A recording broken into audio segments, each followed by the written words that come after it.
E aí, tudo tranquilo contigo? Como é que estão os teus preparativos aí para a ceia de Natal, hein? Comida, bom demais. E por falar em comida, nesse vídeo aqui eu vou te passar 5 cuidados necessários para evitar contaminação alimentar na ceia de Natal e nessas festas de fim de ano. E o primeiro cuidado que tu deve ter é na hora de fazer aquelas comprinhas, né, para fazer aquela comidinha gostosa. Fica de olho nas embalagens dos produtos, principalmente nos enlatados. Se os enlatados estiverem estufados, não compre. Isso é um péssimo sinal. Provavelmente aquela latinha esteja contaminada com uma bactéria chamada Clostridium botulinum. Ela é responsável por causar uma infecção grave chamada botulismo. Quando a latinha está estufada, significa que provavelmente aquele alimento esteja contaminado com essa bactéria. E o segundo cuidado que tu deve ter na hora de preparar a ceia de Natal é justamente com a higiene pessoal. A maioria desses vírus, bactérias e fungos que a gente adquire, que causam doenças, vêm de nós mesmos, estão presentes em nós mesmos. Inclusive, alguns estudos mostram que os principais ambientes onde se adquire intoxicação alimentar, contaminação alimentar, é nas próprias residências. Tá, mas aí o que a gente tem que fazer? É aquele basicão que a gente já conhece, higienizar bem as mãos antes e depois de manipular os alimentos, bem como também utilizar uma máscara, essas máscaras que a gente já usa por conta da pandemia de Covid, né?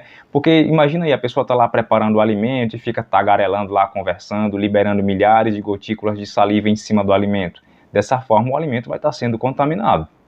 E o terceiro cuidado que tu deve ter na hora de preparar a ceia é com os alimentos crus, como por exemplo aquelas maioneses que levam ovo cru e tal. E se você for preparar a maionese desse tipo, não sirva muitas horas depois de ter sido preparada, porque depois desse tempo, em temperatura ambiente, os alimentos que estão contaminados com bactérias tendem a multiplicar essas bactérias ainda mais. E uma bactéria muito comum de a gente adquirir, né, intoxicação alimentar, chamada salmonela, a gente adquire em ovos mal cozidos ou crus.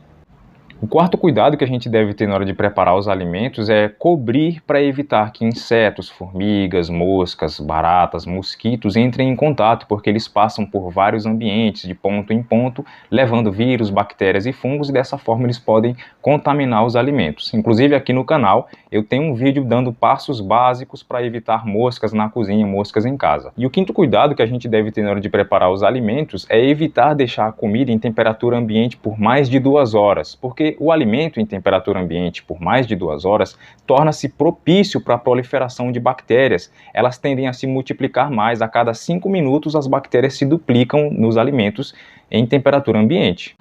A dica que eu te dou é: deixe para preparar esses alimentos próximo do horário que você vai servir a ceia, porque dessa forma você evita de deixar o alimento em temperatura ambiente por mais de 2 horas. Ou você pode até mesmo colocar para resfriar na geladeira ou manter esse alimento aquecido por mais tempo, porque dessa maneira, em temperaturas mais elevadas ou mais baixas, isso inibe o crescimento bacteriano, isso mata as bactérias. Mas e aí, tu gostou das dicas? Se tu tiver gostado, deixa o like aí para fortalecer, isso me ajuda bastante. E se tu quiser aprender mais sobre saúde e higiene pessoal, é só se inscrever aqui no canal. Tenha um Feliz Natal, uma boa ceia e boas festas!